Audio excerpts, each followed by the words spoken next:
दूसरा जो पॉइंट है वो है रिलीफ।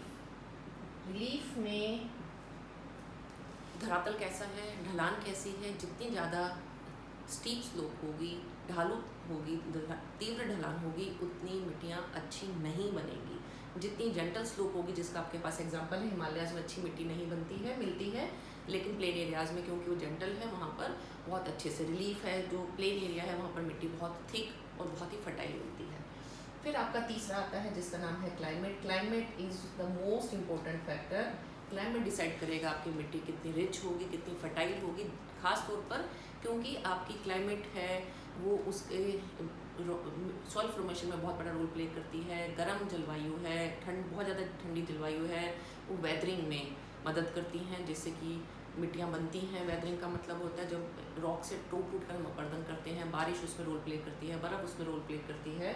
तो जो क्लाइमेट है बहुत टाइम तक एक जैसी क्लाइमेट में अलग अलग पेरेंट रॉक से बनी हुई मिट्टियाँ भी एक जैसी हो जाती हैं, क्योंकि जो क्लाइमेट है वो उनको धीरे धीरे एक जैसा बना देती हैं, irrespective of their different type of parent rocks.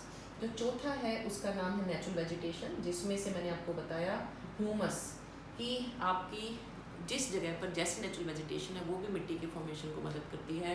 ज़्यादा अच्छी नेचुरल वेजिटेशन होगी अगर, तो आपकी जो डिकेड मटेरियल है वो ह्यूमस बनकर उसमें ऐड होता है, और इस कारण से आपके जितने भी हमारे भारत के डेंसली फॉरेस्टेड एरियाज़ हैं वहाँ पर बहुत अच्छी मिट्टी पाई जाती है। इसलिए soil types of India and natural vegetation available in India, both these are very close connected. तो ये 4 फैक्टर्स हैं जो सॉइल फॉर्मेशन में मदद करते हैं। अब हम बात करेंगे सॉइल प्रोफाइल का। सॉइल प्रोफाइल का मतलब होता है अगर मैं यहाँ से लेकर मिट्टी को ऐसे खोद दूँ तो मेरे पास जो वर्टिकली काटने पर जो मेरे पास निकल कर आएगा प्रोफाइल, उसको सॉइल प्रोफाइल कहते हैं।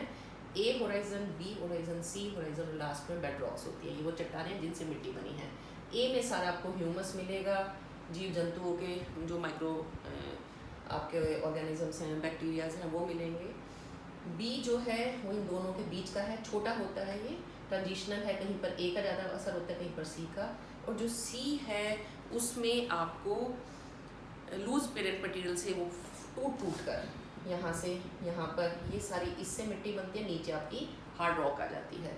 तो यहाँ ये सी है, कहीं पर ये ज़्यादा बड़ा होता है, कहीं पर ए बड़ा होता है, उनके बीच जो है वो बी टाइप होता है। बहुत थोड़ा सा लिख कर आएंगे, डायग्राम वगैरह इसका नहीं बनाएंगे। अब हम बात करेंगे क्लासिफिकेशन ऑफ सॉइल। इंडिया में अगर पुराने में पूछते हैं तो 2 तरह की मिट्टी होती थी, एक उर्वरा, एक ऊसर। उर्वरा सब का मतलब फर्टाइल, ऊसर का मतलब स्टेराइल, यानी कि जो उत्पादक नहीं थी। उसके बाद 16th सेंचुरी एडी में हमने निकाली, उसके texture, colour, slope, moisture content के हिसाब से हमने मिट्टियों को बना दिया और उसको हमने नाम दिया sandy, clayey, salty and loamy, जो मैंने आपको बताया था। और इसी के बाद हमने कलर के बेस पर भी रेड, ब्लैक, येलो, ये सारी आपकी सॉइल बनाई हैं। फिर ICAR, जिसको हम कहते हैं Indian council of agricultural research, और 1956 में सॉइल सर्वे ऑफ इंडिया जो है बना। उन्होंने US के जो पैरामीटर्स दिए थे उनके ऊपर बेस्ड होकर भारतीय कृषि अनुसंधान केंद्र ने और जो हमारी मिट्टी का जो सर्वे ऑफ इंडिया है, सॉइल सर्वे ऑफ इंडिया, उन्होंने मिलकर मिट्टी के 8 मेन टाइप निकाले हैं, जिसको कि मैं अब आपको आगे बढ़ाऊंगी। इसमें जो सबसे पहला टाइप है उसको हम कहते हैं एलुवियम या तलछट मिट्टी। इसको बेटा हिंदी में थोड़ा आप देख लेना इसका क्या टाइप है। जो ये मिट्टी है ये सारे संसार में सबसे फर्टाइल मिट्टी मानी जाती है। एक नंबर 2 पर, इसमें आप कौन कौन सी चीज़ें मेन पढ़ेंगे। नंबर 2 पर ये भारत में सबसे ज़्यादा एरिया कवर करती है।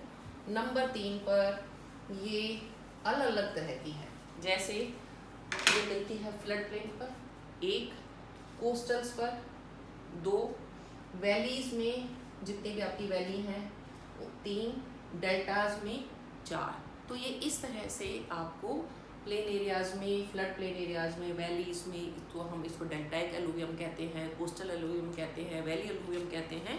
तो ये आपको मिट्टी मिलेगी। इसके अलावा ये पूरा सतलुज से लेकर ब्रह्मपुत्र तक का जितना भी फ्लड प्लेन एरिया है वहाँ पर ये सारे पर मिलती है। भारत की एक बुक कहती है 45.6%, एक कहती है 40% एरिया यही मिट्टी कवर करती है, लगभग 15 लाख स्क्वायर किलोमीटर। उसके अलावा इसमें कुछ बहुत ही, जो मैंने बताया, one of the most fertile soil in the world, बहुत इसको हम अगर ग्रेनरी ऑफ इंडिया कहें, सारा राइस, सारा आपका गेहूँ, वो सारा इससे यहाँ से पैदा होता है, बहुत फर्टाइल है। जितनी ज़्यादा मिट्टी फर्टाइल होगी उतनी ज़्यादा आपके यहाँ पर पॉपुलेशन मिलेगी। आप समझ सकते हैं, डीपली डेंसली पॉपुलेटेड, यहाँ पर डेंसली पॉपुलेटेड ये सारा का सारा, जितना जितना आप देखें बिहार, ये वो सब, इतनी पॉपुलेशन क्यों है? क्योंकि वहाँ की मिट्टी बहुत ज़्यादा फर्टाइल है। अब इसमें कुछ चीज़ें निकल कर आती हैं, जिसका पहला नाम है खादर। आप सब बच्चों को पता है, नई फ्लड प्लेन एरिया की मिट्टी को खादर कहते हैं, डिटेल आपको मैं करा चुकी हूँ। बांगर पुरानी फ्लड प्लेन एरिया को जो ऊपर उठ चुका है, जहाँ पर अब फ्लड नहीं जाता है। तराई, वो भी इसमें आता है, ये सारा तराई बेल्ट है, आपको सारा पता है वो क्या होती है। और चौथा है कंकर, जो बहुत इंपॉर्टेंट है। कंकर को मैं शॉर्ट फॉर्म में सिंपल लाइम नोड्यूल्स भी कह सकती हूँ, या अगर आप कहेंगे तो कैल्शियम कार्बोनेट के नोड्यूल्स भी कह सकती हूँ। ये कैल्शियम का डिपोजिशन हो जाता है, इसको हम यूज़ करते हैं बिल्डिंग के लिए, सीमेंट के लिए, सीमेंट बनाने के लिए, और घर में वाइट वॉश करने के लिए इसको बहुत यूज़ करते हैं। ये इस तरह के दोनों खादर उसमें मिलती है। उसके अलावा ये जो मिट्टी है, ये लोमी और क्लेई है, गंगा प्लेन और ब्रह्मपुत्रा में। जैसे जैसे हम जाते हैं, इसका सैंड का कंटेंट है वेस्ट टू ईस्ट कम होता चला जाता है। एक चीज़ जो मैं आपको नहीं कवर कराऊंगी, आप खुद किताब में से पढ़ेंगे, वो है कि इनमें किस में नाइट्रोजन जाता है, किस में फॉस्फोरस जाता है, किस में ये आपका इसकी जो रंग है वो लाइट ग्रे वो होता है, ऐश ग्रे होता है। इसमें बहुत सारी मात्रा में फसलें, जिसमें कॉटन, शुगर केन, जूट, ये कमर्शियल क्रॉप उगा सकते हैं हम। और उसके अलावा सारे आपके सीरियल्स, जिनको हम अनाज कहते हैं, और बहुत सारी दालें, ये सारे में उगाई जाती है। उसके अलावा ये one of the most intensely cultivated आपकी मिट्टियाँ हैं, इसमें सबसे ज़्यादा कल्टीवेशन होता है। आप सब इस मिट्टी हमारे यहाँ पर मिलती है, जबकि हम जहाँ रह रहे हैं वहाँ पर तो आपको राजस्थान की मिट्टी आ जाती है, मोटी रेत आ जाती है थोड़ी। जैसे जैसे हम जाते हैं, रेत का कंटेंट कम, यहाँ पर बहुत फर्टाइल है। आपने खुद देखा है, आपके शायद ही कोई ऐसे खेत होते होंगे जिनको आप बिना जोते छोड़ते होंगे, एक के बाद एक हम खाद डालते हैं और इसको उगाते हैं। हमारे कुछ भी बोधो हो जाएगा, क्योंकि हमारी मिट्टी संसार की सबसे ज़्यादा फर्टाइल मिट्टियों में से एक है। एलुवियम सॉइल पहला खत्म। नंबर 2 पर ब्लैक सॉइल, ये बहुत इंपॉर्टेंट है, अलग से क्वेश्चन आ सकता है, जिसको हम हिंदी में काली मिट्टी कहते हैं, इसको रेगर भी कहते हैं, वैदिक टाइम से इसको रेगर करके बुलाया जाता है। इसको लावा की मिट्टी भी कहते हैं। इसमें कुछ चीज़ें आप बहुत अच्छे से समझेंगे। सबसे पहले तो ये वो मिट्टी है जो पेरेंट रॉक से बनी है, हमारे इधर इस मिट्टी की तरह ऊपर से नहीं लाई गई है। जितनी भी ये मिट्टी है वो नदियाँ अपने साथ लेकर आई है, हिमालय पर्वत से, या यहाँ पर कोई भी नदी के साथ आई है। ये मिट्टी यहीं पर है, एक काले रंग की होती है, कहने को काले रंग की, लाल भी होती है, ब्राउन भी होती है, लाइट ब्लैक भी होती है, डार्क ब्लैक भी होती है, ऐश ब्लैक भी होती है, अलग अलग इसमें टोन ऑफ ब्लैक मिलता है। नंबर 3, ये मिट्टी क्योंकि नीचे के लावा से टूट टूट कर, जो लावा की चट्टानें थी उनसे बनी है, बहुत फर्टाइल है। बिना फर्टिलाइज़र डाले सदियों से इसको किसान इसमें कमाता आ रहा है, जोतता आ रहा है। उसके बाद इसमें 2 चीज़ें आप समझेंगे, एक को कहते हैं सेल्फ प्लॉइंग, अपने आप में ही हल चलाना। वो ये कैसे करती है, इस मिट्टी में इस तरह से क्रैक्स, जैसे ही ये मिट्टी सूखती है, बारिश ख़त्म हो जाती है, ये फट जाती है, इसमें क्रैक्स आ जाते हैं जो 10 से 20 सेंटीमीटर, कितने बड़े बड़े आप देखें जोड़े हो जाते हैं, और 1-1 मीटर, पूरा 1 मीटर डीप हो जाते हैं, जिसके कारण ये मिट्टी, इसके टुकड़े टूट टूट कर नीचे की तरफ गिरते हैं। तो क्या होता है, हल में हम क्या करते हैं कि नीचे की मिट्टी को ऊपर, ऊपर की मिट्टी को नीचे। इसमें भी क्या होता है कि नीचे की मिट्टी, ऊपर की मिट्टी नीचे जाती है, और ये जो अपने आप में ये हल चलाना कहते हैं सेल्फ प्लॉइंग। अगर आपने देखा होगा प्लाउ, हल चलाना, कि अगर फ़ोटो भी देखते हैं आप, तो आप देखते हैं पूरी मिट्टी पे क्रैक क्रैक क्रैक पड़े हुए हैं, पूरी पूरी इतनी गहरी मिट्टी। अगर आपने कभी ब्लैक सॉइल की फ़ोटो देखी होगी, तो पहला तो इसका प्रोसेस है सेल्फ प्लॉइंग। दूसरा है इसका स्वैलो करना। वो भी यही चीज़ है कि जो ये मिट्टी है, ये ऊपर गर्मियों में ऊपर की चीज़ को नीचे ले जाती है, अपने ऊपर की परत को, और मॉइस्चर को रिटेन करके रखती है। जिसके कारण इसको कम पानी की ज़रूरत होती है। तीसरा, जैसे ही इसमें बारिश आती है ये जुड़ जाती है, क्लेई है, बहुत ही चिकनी मिट्टी है, और फिर it becomes impermeable non porous. Non porous है, इम्परमिएबल का मतलब होता है जिसमें से पानी नीचे ना जाए। तो ये सारा पानी यहीं पर ही रिटेन कर लेती है, जिसके कारण ये थोड़े पानी में भी आपको अच्छी फसल देती है। चौथा, ये मिट्टी फेमस है कॉटन के लिए, इसलिए इसको कॉटन सॉइल भी कहते हैं। इस मिट्टी में फास्फोरस, नाइट्रोजन, ऑर्गेनिक मटेरियल कम होते हैं, लाइम, आयरन, मैग्नीशियम, एल्युमिनियम ज़्यादा होता है। ये सब बेटा जो कंटेंट हैं, कौन कौन से इसमें केमिकल्स ज़्यादा हैं, कौन से नहीं है, वो आप अपना डिटेल से किताब में से भी पढ़ लेना। इसमें मिनरल कंटेंट बहुत ज़्यादा होते हैं क्योंकि वोल्केनिक एक्टिविटी से बनी हुई होती है। ये हमारे महाराष्ट्र में, वेस्टर्न मध्य प्रदेश में, गुजरात में, कर्नाटका में, तेलंगाना में, आंध्र प्रदेश और तमिलनाडु, आपको पता है पूरा एरिया ये वाला ये पूरा कवर करती है। लगभग 5 लाख स्क्वायर किलोमीटर कवर करती है। एक बुक में इसको 30% बता रखा है, लेकिन मेरी दूसरी जो बड़ी बुक है उसमें ये 16.6% लिखा हुआ कवर करती है। तो आप इसमें से जो आपको ठीक लगेगा लिखाना। Cotton, wheat, tobacco, variety of इसमें क्रॉप्स होती हैं, सारे ऑयल सीड्स, चाहे वो मूंगफली है, चाहे वो सूरजमुखी का है, चाहे वो लिनसीड है, चाहे वो आपका कैस्टर ऑयल है, वो सारा का सारा इसमें होता है। इसमें मेज़ होती है, इसमें मिलेट होती है, इसमें शुगर केन उगाते हैं, वेजिटेबल्स होती हैं, फ्रूट्स होते हैं, तंबाकू उगता है, और आपका छोटी छोटी मोटा जितना अनाज है वो सारा का सारा होता है। तो ये आपकी सेकंड मोस्ट इम्पोर्टेंट सॉइल है। तीसरी आती है रेड सॉइल, जो 3.5 लाख स्क्वायर किलोमीटर को कवर करती है, लगभग 10.6% एरिया को कवर करती है। ये सारी की सारी आपको, इसको हम रेड एंड येलो सॉइल कहते हैं। इसमें कलर के कारण, डिफ्यूजन ऑफ आयरन के कारण है, ये कभी रेड से लेकर येलो तक की मिलती है। ट्रॉपिकल और comparatively dry area of peninsular में मिलती है। ये सारा तमिलनाडु, सारा कर्नाटक, देखेंगे पूरा पेनिनसुलर बोल रही हूँ मैं, Andhra Pradesh, Telangana, south eastern Maharashtra, eastern part of Madhya Pradesh, Chhattisgarh, part of Orissa, Jharkhand and Bundelkhand, इन सब में मिलती है। बहुत कम फर्टाइल होती है। नाइट्रोजन, ऑर्गेनिक, फास्फोरिक एसिड इसमें कम होते हैं। ये आपको जहाँ पर बारीक इसके मिट्टी के कंटेंट है वहाँ पर ये फर्टाइल है, जहाँ पर मोटे हैं, कोर्स है, वहाँ पर ये फर्टाइल नहीं है। अगर आप मेरे से उसमें पूछेंगे जो मैंने 3 पढ़ाए हैं, ये सारा एलुवियम सॉइल, ये सारा ये इतना करके ब्लैक सॉइल, और ये सारा यहाँ से लेके यहाँ तक का जितना भी उड़ीसा, मध्य प्रदेश, ईस्टर्न महाराष्ट्र, ईस्टर्न कर्नाटका, तमिलनाडु का पार्ट, थोड़ा सा आंध्र प्रदेश का भाग, ये सारा का सारा रेड एंड येलो सॉइल में आता है। वैसे भी जब आप इसका मैप बनाएंगे, जो अच्छे बच्चे वो बना सकते हैं, जिनको अगर बनाना चाहते हैं आप, तो इसमें आप देखेंगे कि ये आपस में मिले जुले एरिया में मिलती है। उसके बाद आपका चौथा जो टाइप है उसको लेटेराइट सॉइल कहते हैं। ये भी इम्पॉर्टेंट है। लेटेराइट सॉइल कहते हैं, ये एक लेटरल लैटिन वर्ड से लिया गया है, जिसका नाम लेटर से बना, उससे लेटराइट बन गया। जो लेटराइट सॉइल है वो बुचानन ने सबसे पहले 1810 में मालाबार कोस्ट पे देखी थी, तो उसको पता चला ये वहाँ पर होती है जहाँ बहुत बारिश होती है। उसने कहा बिल्कुल रेड कलर की सॉइल, इसलिए उसका नाम मतलब ब्रिक जैसी, रेड नहीं सॉरी, ब्रिक यानी सख्त, बहुत सख्त मिट्टी थी। उसने ब्रिक का मतलब लेटरल यानी लेटराइट सॉइल, यानी ईंट जैसी, पत्थर जैसी मजबूत हो जाती है।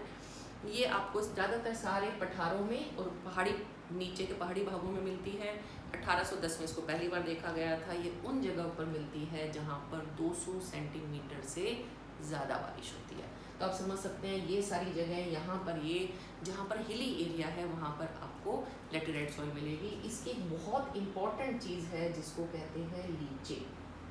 लीचिंग का मतलब होता है यहाँ पर जब 2 चीज़ें, ज़्यादा तापमान और ज़्यादा बारिश होगी, वहाँ पर आपको लेटेराइट सॉइल मिलेगी, जिसके कारण जितना भी इसका कंटेंट होता है वो नीचे चला जाता है, लीचिंग हो जाती है, वॉश अवे हो जाता है, वेदरिंग हो जाती है, जिसके कारण ये बहुत ही फर्टिलिटी में लो है। लेकिन इसका जो बहुत अच्छा है वो है बिल्डिंग मटेरियल में। जैसे मैंने आपको बोला ईंट से ही आप समझ रहे हैं, तो ये पहले से ही this is the end product of weathering. जब आपका सब वेदरिंग का मतलब अपर्दन हो चुका है सब चीज़ों का, उसके बाद अपर्दन भी मैं अपक्षय बोलूँगी हिंदी में, उसके बाद जो मिट्टी बनती है उसको लेटेराइट सॉइल कहते हैं। तो जब इसको हम मकानों में इसकी मिट्टी से ईंट बनाकर लगाते हैं तो उनमें वेदरिंग होती ही नहीं है, ख़राब होता ही नहीं है, बहुत लंबा चलता है, क्योंकि वो पहले से इस प्रोसेस से निकल चुकी है। इसके बाद ये जो मिट्टी है कर्नाटका, केरला, तमिलनाडु, महाराष्ट्र, मध्य प्रदेश, उड़ीसा, असम के पहाड़ी प्रदेशों में मिलती है। इसमें ज़्यादा अच्छी एग्रीकल्चर नहीं होती है, लेकिन घास, झाड़ियाँ ये सब मिलती हैं। और जैसे मैंने आपको बताया कि इसको अगर हम बहुत अच्छे से मैन्योर और फर्टिलाइज़र डाल देते हैं तो इसमें हम क्रॉप भी उगा सकते हैं। कुछ जो आपकी सॉइल है वो तमिलनाडु, आंध्र प्रदेश और केरला नीचे बहुत अच्छी मानी जाती है ये वाली फर्टिलाइज़र के बाद काजू की फसल के लिए, कैशू नट के लिए। तो यहाँ के एरिया में इसमें काजू उगाया जाता है। और ये क्योंकि आपकी ज़्यादा इसमें ह्यूमस बहुत कम होता है, क्योंकि जो बैक्टीरिया वगैरह वो सारा का सारा हाई टेम्परेचर में निकल जाता है। अब आपका नेक्स्ट जो आता है उसका नाम है एरिड सोइल। एरिड सोइल से पता चलता है शुष्क मिट्टी। शुष्क मिट्टी का मतलब है जितना भी आपका रेगिस्तान या रेतीला इलाका है वहाँ मिलेगी। तो आपके पूरे रेगिस्तान में, कुछ पंजाब के पार्ट में, कुछ गुजरात के पार्ट में और कुछ आपके हरियाणा के पार्ट में मिट्टी मिलती है। ये रेड से ब्राउन कलर की होती है, सैंडी होती है, सलाइन होती है। सैंडी का मतलब बालू मिट्टी का इसमें कंटेंट ज़्यादा होता है। इसमें कंकर की फॉर्मेशन काफ़ी मिलती है। अगर आप इसमें इरिगेशन करते हैं तो ये आप इसमें से कुछ उगा सकते हैं, अदरवाइज़ ये ज़्यादा फर्टाइल नहीं होती है, क्योंकि यहाँ पर बहुत ज़्यादा बारिश तो कम है और धूप बहुत तेज़ है, अच्छी गर्मी है, तो जितनी भी बारिश है जल्दी इवेपोरेट हो जाती है। इसलिए इसमें मॉइस्चर और ह्यूमस की मात्रा काफ़ी कम मिलती है और नाइट्रोजन कम होती है। फास्फेट है जो उसका कंटेंट नॉर्मल होता है। और इसमें आपका इसलिए ये जो मिट्टी है ये आपके पूरे राजस्थान और इसके आसपास के एरिया में मिलती है। नेक्स्ट आता है सलाइन सॉइल। सलाइन सॉइल का मतलब है वो जहाँ पर नमकीन मिट्टी, अब इसको आप रे भी बोलते हैं, खल्लर भी बोलते हैं, इसको आप ऊसर मिट्टी भी बोलते हैं। नाम से ही पता चल रहा है कि वहाँ पर है जहाँ पर बहुत ज़्यादा आपकी इनफर्टाइल सॉइल है, वेजिटेशन बहुत कम है। रन ऑफ कच्छ में, सुंदरबंस में, वेस्टर्न उसमें, डेल्टास में आपको ये मिट्टी मिलती है। पंजाब हरियाणा में इसमें बहुत ज़्यादा हमें दिक्कत आ रही है, क्योंकि जैसे हम इरीगेशन करते हैं जो नीचे से कैपिलरी रिएक्शन के कारण है, जो मिट्टी की जो पानी है वो नीचे अपने साथ नमक को ऊपर उठा लाता है और पानी तो उड़ जाता है और आपकी जो मिट्टी है वो ऊपर पूरे नमक की लेयर से भर जाती है। उसके अलावा ये पूरे गुजरात में मिलती है। गुजरात में ये या तो पानी समुद्र का अंदर घुस जाता है तो वो पानी तोड़ जाता है सारा नमक, और इतना नमक है कि आप सिर्फ पानी के उड़ने के बाद ऐसे उठाकर ही नमक को यूज़ कर सकते हैं। या फिर ये जो साउथ वेस्टर्न जो मानसून्स आती हैं वो भी अपने साथ नमक को उड़ा कर लाती है, समुद्र से इस पर बिछा देती है। उसके कारण भी यहाँ पर आपको वेस्टर्न गुजरात में, ईस्टर्न डेल्टाज में, सुंदरबन में, रन ऑफ कच्छ में, यहाँ पर आपको सारी जगह पर ये मिट्टी है वो मिलती है। उसके बाद ये काफ़ी ड्राई क्लाइमेट में पुअर ड्रेनेज के कारण होती है। एरिड और सेमी एरिड एरियाज़ में मिलती है, कीचड़ वाले एरियाज़ में मिलती है। नेक्स्ट आती है जिसको हम कहते हैं पीटी सॉइल। वो असली मार्शी सॉइल है जहाँ पर कीचड़, सबसे पहले सुंदरबंस, नंबर 2 पर केरला का बैक वाटर्स, जिसको उनकी लोकल लैंग्वेज में कारी भी कहते हैं इस मिट्टी को। ये पूरे आपके केरला में मिलती है, तमिलनाडु में मिलती है, उड़ीसा और वेस्ट बंगाल में मिलती है। इस वाले पूरे एरिया में ये आपको बिहार और उत्तराखंड में भी मिलती है, जहाँ पर ज़्यादा बारिश है, जहाँ पर ह्यूमिडिटी है वहाँ पर ये मिलती है। ह्यूमस इसमें ज़्यादा होता है, ऑर्गेनिक कंटेंट अच्छा होता है, इसलिए इसको हम सब्जियों को उगाने के लिए यूज़ करते हैं। इसमें इतना ज़्यादा पीटी सॉइल में ह्यूमस कंटेंट होता है 40 से 50% तक का, और उसके बाद ये कहीं कहीं पर ब्राउन कलर की मिलती है। लास्ट में है जो आपका है फॉरेस्ट सॉइल। आपको पता चल गया जंगलों के नीचे मिलती है, जहाँ पर घने जंगल है वहाँ पर मिलती है, बहुत फर्टाइल है। कहीं कहीं पर हिमालय के पूरे रीजन में मिलती है। ये आपको वैली साइड पर मिलती है, अपर स्लोप्स पर लोमी और सिल्टी मिलती है। उसके अलावा ये नॉर्थ स्लोप पर कम अच्छे से, साउथ स्लोप पर कम अच्छे से, नॉर्थ पर ज़्यादा अच्छे से आपको डेवलप हुई मिलती है। फर्टाइल एरिया जहाँ पर लोअर वैलीज़ में ये बहुत ही फर्टाइल है। उसके अलावा ये साउथ में टी के लिए, कॉफ़ी के लिए, इवन नॉर्थ ईस्ट में भी टी के लिए, कॉफ़ी के लिए, मसाले उगाने के लिए, ट्रॉपिकल फ्रूट्स के लिए इसको यूज़ किया जाता है। केरला, कर्नाटका, तमिलनाडु में मिलती है, जम्मू कश्मीर में मिलती है, हिमाचल प्रदेश में मिलती है, उत्तराखंड में मिलती है, जहाँ पर इसको वीट, मेज़, बार्ले के लिए यूज़ किया जाता है।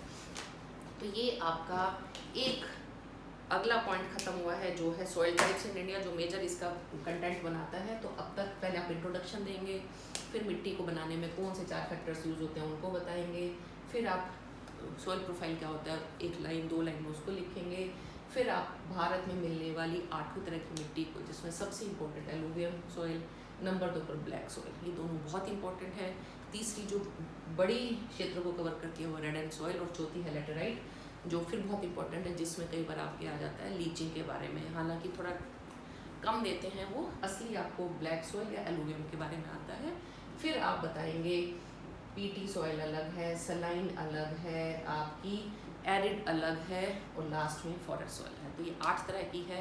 अब एक छोटा सा क्वेश्चन बनेगा जिसको आप पेपर में ज़रूर सम अप कर कराएंगे कि सॉइल इरोजन क्या होता है और सॉइल को हम कैसे इरोजन से रोक सकते हैं। अब इरोजन है मिट्टी का, वो तो नेचुरल प्रोसेस में है, हमेशा होएगा ही। अगर उसमें आदमी छिड़खानी ना करे तो मिट्टी बनने में और मिट्टी के ख़त्म होने में बैलेंस रहेगा, और नेचुरल प्रोसेस में आपकी मिट्टी बनती रहेगी और इरोडेड होती रहेगी। But due to the interference of human mankind, soil erosion has become one of the most आपको मैं क्या कहूँगी, prominent problem in India, especially in agricultural sector। अब क्या है कि पूरे भारत में कई 60,000 स्क्वायर किलोमीटर, मुझे एग्जैक्ट फिगर फिर से देखनी पड़ेगी, उसमें soil erosion हो चुका है। हर साल बहुत बड़ी मात्रा में 80,000 हेक्टेयर में हमारे कल्टिवेटेड एरिया में हो चुका है, हर साल 8,000 एरिया में तो रिवाइन से। अब मैं इसमें 2 बताऊँगी, 2 तरह के पहले इरोजन करने के 2 मेन एजेंट हैं, एक है वाटर और एक है विंड। वाटर फ्री 2 तरह से करता है, एक को कहते हैं गली इरोजन और एक को कहते हैं शीट इरोजन। शीट इरोजन हम हमारे यहाँ पर देखते हैं, जिसमें तेज़ी से बारिश आती है, पूरा फ्लड सा खेत में आ जाता है, बाद में पानी चला जाता है, हमें दिखाई नहीं देता इरोजन हुआ है, लेकिन वो ऊपर से एक fine layer of good soil, fertile soil को अपने साथ बहा कर ले जाता है, जिसको शीट इरोजन कहते हैं, पूरा का पूरा उड़ गया, जो बहुत खतरनाक है। दूसरा है गली इरोजन, ये आपको सारी जगह पर, पहाड़ों पर, नदियाँ जो है वो इस तरह का इरोजन करती हैं, जिसमें रवाइन भी आपको बनाती हैं, जो मैंने आपको चंबल की घाटी में बताया, पूरा एरिया को छाट देती हैं, छोटी नदियाँ, स्ट्रीम्स, नाले और छोटे छोटे आपके प्रवाह तंत्र बनकर निकल जाते हैं, अपने साथ में मिट्टी को ले जाते हैं। ये सारा का सारा जो इरोजन होता है, ये बहुत ही आपको सारे चंबल बेसिन में दिखता है, ग्वालियर, मुरैना, भिंड डिस्ट्रिक्ट मध्य प्रदेश में, आगरा में 6 लाख हेक्टेयर एरिया में, उत्तर प्रदेश के इटावा में, इन सब जगह पर इसने कर रखा है, तमिलनाडु में, कोयम्बटूर में, सेलम में, तिरुचिरापल्ली में, कन्याकुमारी में, वेस्ट बंगाल में, अपर कैचमेंट एरिया ऑफ कांसावती रिवर में, पुरुलिया डिस्ट्रिक्ट में ये रिवर जो इस तरह का इरोजन होता है, ये एग्रीकल्चर के लिए, कल्टीवेशन के लिए बहुत ही ख़राब है। हमारी ऊपर की जितनी भी अच्छी मिट्टी वो चली जाती है, पूरी नदियाँ हमारी मिट्टी से ऊपर से, क्योंकि मिट्टी नीचे नदियाँ लाती है अपने साथ बहा कर लेकर ला रही है, पूरी नदियों का बेसिन है वो मिट्टियों से भरा हुआ है, जिसके कारण जितनी ज़्यादा नदी के तलहट में मिट्टी जमा होगी उतना ज़्यादा फिर से फ्लड आएंगे। पूरा तमिलनाडु में उन्होंने बताया कावेरी का जो रिवर है तिरुचिरापल्ली और तंजीवरम डिस्ट्रिक्ट में गली इरोजन से, इस तरह के इरोजन से पूरा जो चैनल्स हैं वो भरे पड़े हैं, जिसके कारण कि हमारे यहाँ पर बहुत बड़ी मात्रा में नदियों की जो रिवर बेड है वो मिट्टी से भर गया है। सारे टैंक्स पेनिनसुलर इंडिया में मिट्टी के कारण उनका टैंक भरे पड़े हैं। अब ये क्यों होता है और इसके कारण क्या होता है कि डेजर्टिफिकेशन, यानी कि जो रेगिस्तान है वो फैलता जा रहा है। जितना ज़्यादा पेड़ कटेंगे या मिट्टी का अपरदन होगा उतना आपका डेजर्टिफिकेशन होगा, रेगिस्तानीकरण होगा।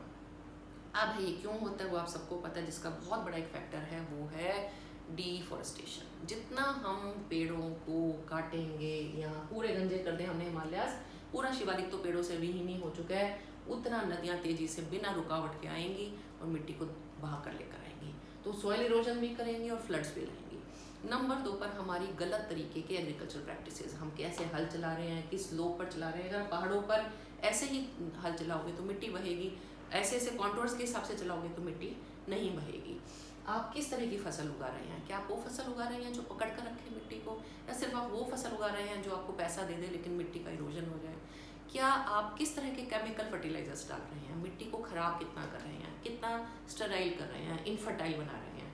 क्या जो मैंने आपको बताया पूरे दक्षिण भारत की, हरियाणा की जो दिक्कत है, हमने मिट्टी को रे बना दिया, कलर बना दिया, ऊसर बना दिया, इरिगेशन कर करके। जो इरिगेशन लायक नहीं है ज़मीन उसमें भी हम पूरी नदियों और नहरों से पानी भर देते हैं, जिसके कारण कि वो सलाइन या खारी हो गई है। फिर आपका ग्रीन एवोल्यूशन के कारण हमने कितनी सारी जगह पर मिट्टी को ख़राब कर दिया, उसमें फर्टिलाइज़र और सब कुछ डाल कर। अब आता है आपका कि इसको हम कैसे बचा सकते हैं, जिसमें सबसे पहले एफोरेस्टेशन यानी वनों को लगाना। अब समझते हैं पेड़ अपने जड़ों को में मिट्टी को पकड़ कर रखते हैं, जितने पेड़ होंगे उतनी मिट्टी फर्टाइल होगी।